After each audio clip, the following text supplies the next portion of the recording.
What's going on, Bulls fans? Welcome to another episode of Chicago Bulls Central, your number one spot for everything Chicago Bulls related. And on today's episode, we're going to break down DeMar DeRozan's response to Bleacher Report naming him as one of the most overrated players. We'll also be talking about the Jazz, who are apparently going to be shopping a lot of their veteran pieces. And should the Chicago Bulls maybe take an interest, not anything immediate, but should they take an interest in some of those players? Lastly, we'll go back into the mailbag where we have several voicemails that we'll get into. We're going to do all that and more right after this. You are now tuned in to Chicago Bulls Central, your number one place for all Chicago Bulls news and content.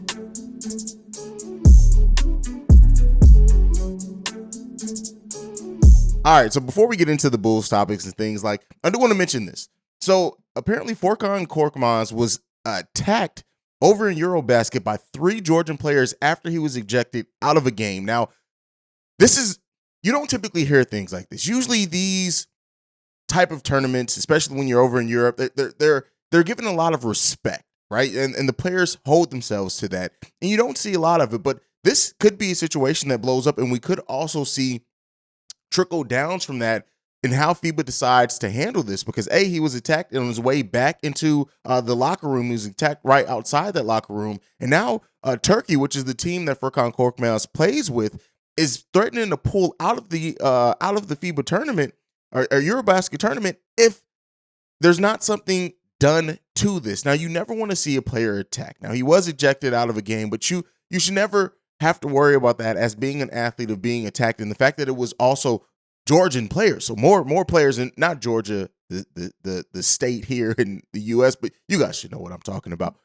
And so this is going to be something that definitely I'll be monitoring. And as we have a lot of players playing over in FIBA, and, luckily no Bulls players were involved in this, but no one should be involved in this at all. So I did want to spend some time talking about that. It's big news in the basketball world, so I did want to talk about that. But let's go ahead and get into the topics for today. So as I talked about last week, Bleacher Report did list DeMar DeRozan as one of the most overrated players of the last decade in the NBA. And DeMar responded to this in one of the best ways that I think he could have possibly responded to with. And this was just a simple tweet. And it was the short video of CJ from Grand Theft Auto just saying, "Oh shit, here we go again." And that's all that's needed. DeMar doesn't need to give a whole lot of energy to it. DeMar doesn't need to come out and say a bunch of stuff because he's going to show it on the court. They just gave somebody who uses things like this as motivation even more motivation. Now, as far as Bleacher Report, them as a source, it just completely continues to fall down. A lot of their articles are clickbait at this point. They also aren't truthful. They take bits and pieces of snippets from interviews and tries to turn it into the most eye-catching headline. And yeah, while that's not outside of what happens in sports media in general, it's been quite bad with Bleacher Report over the last year or so, and then especially over this offseason. For anyone who's a consistent reader of Bleacher Report's articles, you'll know, if you dive deeper into it, none of their articles almost anymore are actually what the titles are.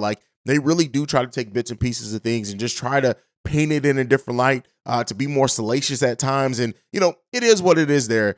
Now, DeMar DeRozan being named as one of the most overrated players, I broke that down in the video. So go and check that video out, because I even pointed out with the stats that they did use to kind of support their argument. They strategically left out another part of his on and off the court stats. And that's just what Bleacher Report does. It sucks. It is what it is. But that's why outlets that don't have any agendas, that aren't based off clicks, that don't try to do the clickbaity things, are important, especially when you're looking at specific team coverage. We have so many great people who cover teams specifically that when it comes to something like that, you kind of have to take it and then move on. But as I said, with that, we'll move on. We're going to move on as well. Now, the Utah Jazz, who have completed kind of the best on-the-fly rebuild in recent memory. They've done a really good job so far on it.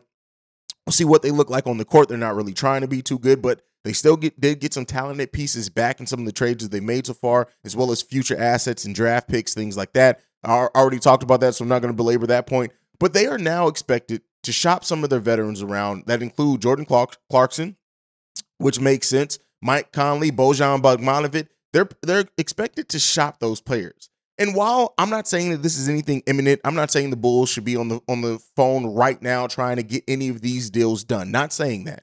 But as we go towards through the season, as we get closer to the trade deadline, if the Bulls are looking to do something, do they eventually take a look at some of these players if they're still available? And like I said, if they fit a need. Now, Bojan Bogdanovic is a player that I like, right? And Bojan's a good player. Don't get me wrong. He's a player that can come in, that can do some things, that does the tough things that you want to see from a team. I mean, from a player and things like that. He can literally come into the Chicago Bulls potentially and give us a lot. Now, the player that I'm more so looking towards as far as who I would want to target, and specifically for the Bulls bench production. This is why I said this is not anything that I'm saying that the Bulls should go out and try to do right now. I'm not saying that at all. But in Bojan, you do have a player who is 33 years old, so he's clearly a vet. His salary is only $3.5 million, so that's an easily movable contract. He's 6'7". He's played power forward, small forward over the course of his career. He's not like a huge threat to stretch the ball, anything like that. But I do look at Bojan as a player that coming off the bench for the Chicago Bulls, especially looking at the fact that we were looking at Danilo Gallinari at one point in time. Could Bojan come in, play that backup 4 role, backup 3 role, and just give the Bulls some really tough minutes? I think, yes, absolutely with that. I don't think anybody would argue against that. But that's not necessarily the player, like I said, that I'm looking for that I think can really, that the Bulls should target if they do. Now, Bojan last season, 18 points per game. He started all 69 games that he played. He averaged about 30 minutes in those games. And yeah, solid starter. 18-4. The Bulls could do a lot worse than bringing in Bojan, especially for his contract, especially for the fact that theoretically the Bulls could move a couple of, they can move like a Derrick Jones Jr. for Bojan and try to bring him in. If, again, this is me only saying if they're looking to add something to the team over the course of the season and you see something's not working, Bojan will be a heck of a player to add for a playoff run, to come off the bench. Could start some if you do have injuries, things like that. Bojan is a solid player in the NBA and one that I would not mind on this team at all. But the player that I'm looking for for the Jazz, at least right now, again, like I said, this is not knowing how this team is going to shape up. This is not knowing who's going to take a leap. This is not knowing how the bench is going to come together. This is all theoretical and not something that I'm even saying the Bulls should look to pursue. But I'm saying if there is interest there, what could that turn into? I'm looking at Jordan Clarkson, won 6 Man of the Year in 2021, has averaged 16 points per game off the bench last season for the Jazz. In 79 games played, he only started one of those games. In 27 minutes per game, he averaged 16 points, 3.5 rebounds, 2.5 assists, about a little under a steal per game. And then, he offers solid shooting. He's 41% from the field, 31% last season from three-point range, was actually a little bit down season for him. He's a career 33% shooter from three-point range. And I'm looking at what Jordan Clarkson could bring off the bench from a scoring perspective. Could all be great for the Chicago Bulls, a team that was 29th in the league in bench scoring last season. We know we need more production off that. Now, the question of the matter is, though, is Jordan Clarkson's contract. The contract is huge. He's owed over $27 million over the next 2 seasons, and we don't know if the Bulls are really going to be looking to bring in that amount of money back in. So, that would be the Bojan trade, I will say, is a more likely deal, right? Because of the money, because you can bring him in for sitting out maybe a second round pick. Hopefully you don't have to get into first round picks, which they may want from a player of Bojan who averaged 18 points per game as a starter. They may very well want some first round picks for that. But looking at the Jordan Clarkson piece of it, if the Jazz are truly trying to go into a rebuild, they want to reset, clean that, and get their salary as clean as possible. He is owed $27 million over 2 years. They could be looking to move on from that. And while, they're not going to be competing, why pay heavy salaries for players? The Mike Conley piece of it, that doesn't really serve the Bulls at all, in my opinion. But Jordan Clarkson, could he be a potential piece for the Chicago Bulls? Again, maybe, right? We could see Coby White come along this season, and it null and voids all that. Coby White is a better three-point shooter. He's more of while Jordan Clarkson is a way more consistent scorer, Coby is that more spark off the bench type scorer if he can be consistent. So I can see why there may not be interest there. But again, that's just, something that looking at, I don't think it happens. Let me be clear here. I'm not saying that this happened. I don't think that the Bulls pull off this trade at all. I do think if they do make a trade with the Jazz, Bojan is the more likely candidate. maybe giving up that Portland piece, maybe sending Derrick Jones Jr., who, they can get, the Jazz can get out that deal pretty early on, maybe sending I don't think it would take a Kobe White. I would hope not, but looking at the Jazz and what they're doing, taking a lot of shots at younger players, they're gonna have time to develop and throw a lot of time at players, and we don't know what they're going to try to do with the money wise. But Kobe is coming up as a free agent, so maybe maybe that takes the Jazz away from it. I'm not sure, but that's just something interesting. Let me know what you guys think down below. Would you be interested in either Bojan or Jordan Clarkson? Let me know down below, and what would you be willing to give up for those players? And again, some the Bulls may be looking to do something, considering the Cavs made moves in the East. The East is improved by the trade deadline. After they've gotten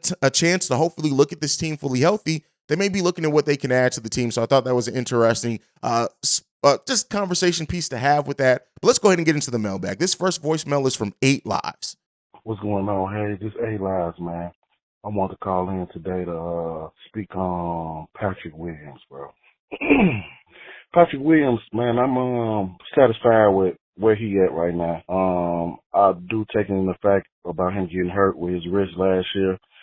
For this to be his third year, the only thing that I'm looking from Patrick Williams this year is to give me everything that he's been giving me as far as the defense and things like that.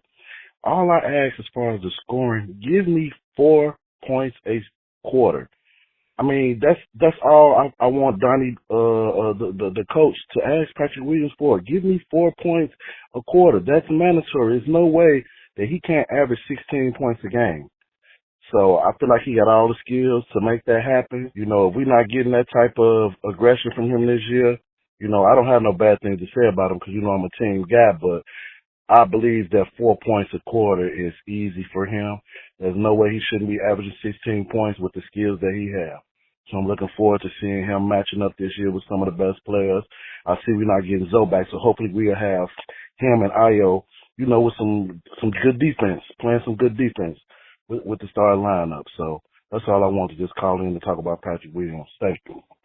All right, so 8 Lives says what a lot of Bulls fans are saying. And a lot of Bulls fans are thinking, and that is, Patrick Williams being a more consistent scorer. And while 8 Lives did say 4 points a quarter, that sounds easy, right? But you have to get the plays run towards you for that. Now, does he get that number of play calling is the biggest question, but I don't think it's out the realm of possibility. Like, we got to keep in mind, though, right? I think sometimes as fans of teams that are players that we think we all boil it down to numbers. I don't look at it as scoring for what I want Patrick Williams to do. Like, yes, eventually, but looking at what he is on this team, right? His role on this team, I've never been one to look for Patrick Williams to score a bunch. I honestly think of Patrick Williams, his averages last year, 9 points per game, 4.1 rebounds, 0.9 assists.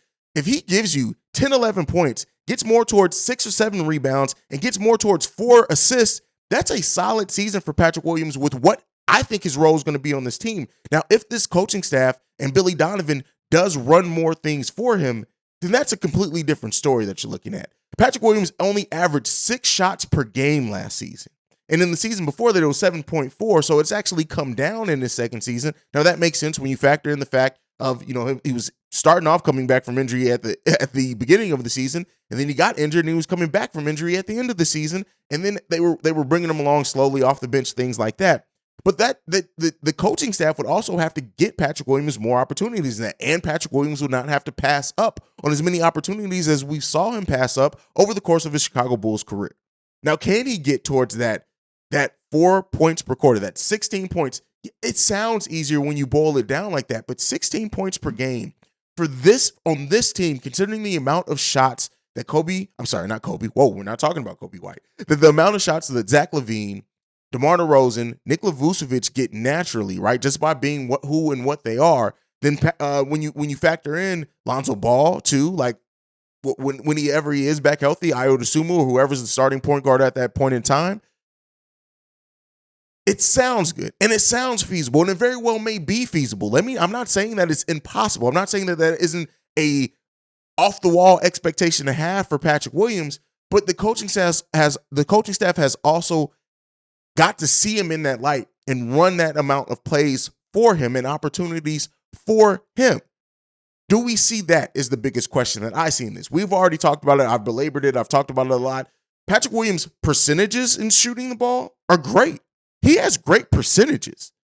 It's the frequency in which kind of holds him back there. And that some Bulls fans are tired of seeing. They want to see him be a little bit more aggressive. And I understand that.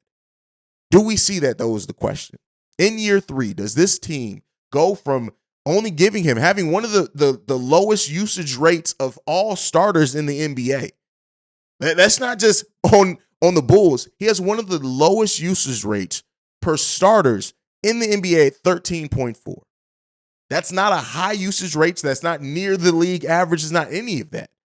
So it's not just Patrick Williams. And I think sometimes we try to boil it down and just make it about Patrick Williams and his aggressiveness. That does play a part in it. But we also need to see the coaching staff run a little bit more for Patrick Williams for him to take advantage of those opportunities. So thank you for that voicemail, 8 Lives. Let's get into this one. This one is from Jim. Hey, this is Jim in Bolingbrook again. I just had a quick hypothetical. Which team do you think would be better? The 2011 Bulls with Zach LaVine at shooting guard, with everybody else the same roster. So instead of Ronnie Brewer, Zach LaVine, or this Bulls team with MVP Rose at point guard, and then like with Zach, DeMar, Pat, Vooch. So I was just curious. Like, honestly, I would go 2011, but fuck, Jesus Christ, that second team would be fire as hell too. So yeah, maybe you could talk about something like that similarly, like with different players. Like if you put Luol Deng on this team or something. It's just a fun thing to think about. All right, Jim offers a great question. Would we rather see Zach LaVine on the 2010-11 Chicago Bulls or Derrick Rose on this team? And what I'll say with this is that I'm looking at what the missing piece, right? Derrick Rose, that even prime Derrick Rose isn't necessarily what this team is missing, another heavy usage ball handler. But Zach LaVine on that 2010-11 team, this version of Zach LaVine would have been perfect for what that team needed. When you think about even in that playoff run, when the Heat did switch LeBron onto Derrick Rose and it really changed the outlook of that series, having an additional scorer who can score at the rate, frequency, and effectiveness of Zach LaVine, that completely changes the dynamic. At that point, you can't just put LeBron James on Derrick Rose to change that series. Zach LaVine would have been able, I think, to do enough. And I think if you put Zach LaVine, all things being the same, on this version, the prime version of Zach LaVine on that 2010-11 Chicago Bulls, I think that team gets past the Miami Heat. You got Rose playing at an MVP level. You still have Luol Deng. Now, that was before Jimmy Butler. But you still have, looking at that team, you have so much on that team. Carlos Boozer had a solid season that season. You got Joakim Noah before Joakim Noah was really, he didn't quite turn into the Joe that got those MVP votes then, but you still got Joakim Noah who did a lot of things, and you can run certain sets through him and with his passing and things like that. I think if you give Zach LaVine, even with some of Zach LaVine's ball handling, decision-making issues, because at that point, you have a Derrick Rose in there who's doing much, much better things. I'm looking at that team as even if they didn't get past the Miami Heat, they get further. They push that series a little bit further, and I like the idea of him being on that team more so than Derrick Rose being that version of Derrick Rose being on this team. Now, there is an argument as well to be made that if you add an MVP to this team, how that changes things. So, yeah, well, I mean, there's an argument to be made for either, but for my money, I'm betting on adding Zach LaVine to that 2010-11 Chicago Bulls team. Let me know what you guys think on that one down below. All right, let's get into the last voicemail for today. This one is from Shay. What's up, Haize? This is Shay. You know, I was kind of thinking, why don't we trade Kobe White if we are looking to trade Kobe White? The only logical two places I could see him being traded to is either the New York Knicks or Oklahoma City Thunder. The reason why I say those two teams is because you could either get two names. One, I'm not sure if you care about, maybe a guy like Obi Toppins, or Cam Reddish straight up, and maybe some second-round picks, because the New York Knicks are not that smart. Now, the other scenario is, which I think is a better choice for him, is Oklahoma City Thunder. Now, people talk about him not just being a bench scorer. I feel like with Shai Gilgeous-Alexander, he could recognize his true potentials, play off the ball like he is good at. You know, he could be the scorer that he is, and maybe they could form like a Bradley Beal or Dame Lillard type of combination or whatever combination, and they could be possibly good and be the career boost that he needs. And as for us, we could probably get some assets because let's face it, Oklahoma City Thunder has a lot of assets that we could use, whether it be a bunch of second round picks or a lot of first round picks. I know that they have a lot coming next season. Now, I know you're not interested in trades really, but I feel like those are the two destinations that he probably could benefit in going to. And I feel like those are the two destinations that could look to trade for him. Anyway, tell me what you think. Peace. All right, Shay, here's the thing. You know, all this Kobe White speculation is just that, it's speculation, right? And I'm glad that Shay even said that. And if they're looking – now, you talk about Obi Toppin. Looking at Obi Toppin and what he is as a player, I don't know. I don't hate the move, right? You bring in somebody who is at a position that we don't have as much depth at. You bring in another 6'9", 220-pound forward who got 9 points per game, 3.7 rebounds, 1.1 assists, had a PER of 18.40 on this team. He only played 17 minutes per game, even though he started 10 and played in 72 games for the New York Knicks last season. There is still a lot of potential in Obi Toppin, a career 30% three-point shooter. Last season, he was 53% overall from the field. If the Bulls, again, this is theoreticals. This is not saying something that I want. If the Bulls were to move Kobe White for Obi Toppin, could I convince myself that they made the correct deal? Yes.